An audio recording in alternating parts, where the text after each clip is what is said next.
Right నమస్తే. ప్రస్తుతం మనం బీఆర్కే భవన్ దగ్గర వెళ్తున్నాం. సో ఈ రోజు కాళేశ్వరం కమిషన్ పేరిట కేసీఆర్ గారికి నోటీస్ ఇవ్వడం జరిగింది. సో ఈ రోజు విచారణకు అయితే మాజీ ముఖ్యమంత్రి హాజరు కాబోతున్నారు, మరి కొద్దిసేపట్లో రాబోతున్నారు. సో ఇదే నేపథ్యంలో చూసుకుంటే ఇక్కడ బీఆర్ఎస్ పార్టీ కార్యకర్తలు భారీ ఎత్తున అయితే తల రావడం అయితే చూస్తా ఉన్నాం. సో ఇక్కడ ఒక పండగ వాతావరణం అయితే కనిపిస్తా ఉంది.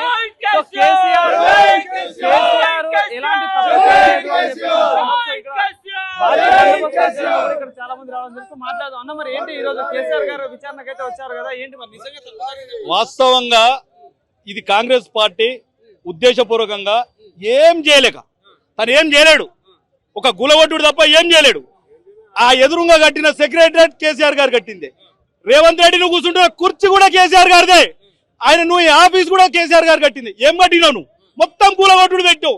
పేద ప్రజలను దోసుక తింటున్నావు నువ్వు. మార్పు అన్నారు, ప్రజలకు కూడా తెలిసింది. కాబట్టి ఇంకోటి ఈ నోటీసులకు భయపడేటోడు ఇవ్వలేడ. ఆయన సృష్టించుకున్న వారసులం మేమంతా ఉద్యమం నుంచి. మేము కూడా జైలుకు పోయినాం, రైలు రోగం చేసినాం. మేము ఎందుకు పోయినాం? రాష్ట్రం కోసం పోయినాం. రాష్ట్రం వచ్చింది. నువ్వెందుకు పోయినావు జైలుకు? దొంగతనం చేసిపోయినావు, రెడ్ హ్యాండ్ గా దొరికిపోయిన దొంగవు నువ్వు.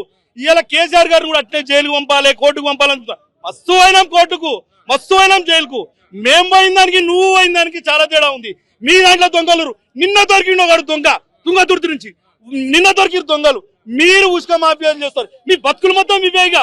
ఏమున్నా ఇంకా 3 ఏళ్ళు ఉంది అనుకుంటావా? 3 ఏళ్ళుగా 3 ఏళ్ళు ప్రజలు కూడా డిసైడ్ అయిపోయారు. ఇదే నీకు లాస్ట్ ఛాన్స్. ఇక మళ్ళీ లాస్ట్ వరకు ఏం చేయాలి? కార్యకర్తలను ఇబ్బంది పెట్టాలి, నాయకులను ఇబ్బంది పెట్టాలి. ఇదే తప్ప ఒక ప్రాజెక్టు కడదాం, ఒక కాలువ తవ్వుదాం, ఒక పేద ప్రజలకు ఏదైనా చేద్దాం, ఏం లేదు నీకు. ఇంతకు మించింది ఏం తెలియదు రేవంత్ రెడ్డి. ఇప్పుడు నువ్వు కూర్చున్న కుర్చీ కూడా ఆయనదే, ఆయన భిక్షాది నీకు కూడా. అందుకే 10 ఏళ్ళు రాబందుల్లా దోచుకున్నారు తెలంగాణ రాష్ట్ర ప్రభుత్వం సొమ్ము. అందుకే ఇలాంటి అక్రమంగా సొమ్ము సంపాదించుకున్నట్టు మొన్న రేవంత్ రెడ్డి కూడా మాట్లాడారు. అగో దోచుకుంది అనిపిస్తుంది కదా. అక్కడ చూడు అమరవీరుల స్తూపం. నువ్వు జై తెలంగాణ అన్న ఇప్పటి వరకు అమరవీరులకు వాళ్ళకి నివాళులు అర్పించలే. అగో దోచుకున్న సొమ్మాడు చూడు, దోచుకున్న సొమ్మీడునే చూడు, రోడ్ అవతల చూడు. అగో అంబేద్కర్ అక్కడ అంబేద్కర్ గారి విగ్రహం అది దోచుకున్నాం కదా, అక్కడ ఉన్నది చూడు. ప్రాజెక్టులలో పో. ఇలా వాసాలు మరి మీటింగ్ పెట్టే దమ్ము ధైర్యం లేక పక్కూర్లో పెట్టుకున్నావు. అంగన్వాడీలను మహిళలను పైసలు వచ్చి తీసుకుపోయాం. నీ అట్టర్ ఫ్లాప్ ఉన్న ఫెయిల్. నీకు అర్థం కాలే?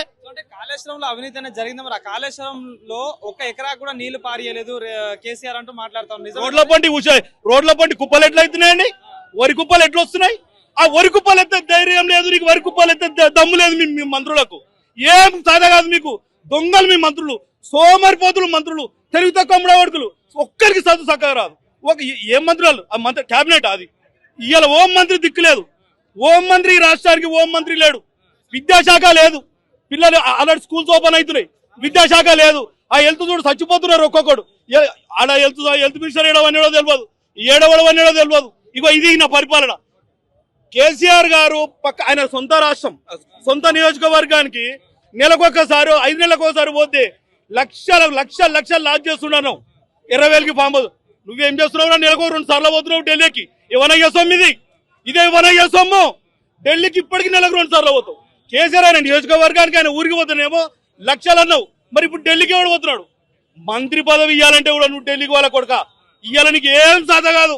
ప్రజలు డిసైడ్ అయినాం, మేం కాదు, ప్రజలు డిసైడ్ అయినాం. ఇలా కార్యకర్తలు కాదు, స్వచ్ఛందంగా ప్రజలు కూడా వచ్చారు. ప్రజాపాలన అందిస్తా ఉన్నాం, 10 ఏళ్ళు మళ్ళీ నన్నే ముఖ్యమంత్రిగా ప్రజలు గెలిపిస్తారంటూ ముఖ్యమంత్రి మాట్లాడుతున్నాం. నిజమే అంటారా ఇది? ఇంకా మళ్ళీనా కొట్టుకున్నాం కదా. ఇప్పుడు ఏదైనా మాకు గెలవాలి కదా.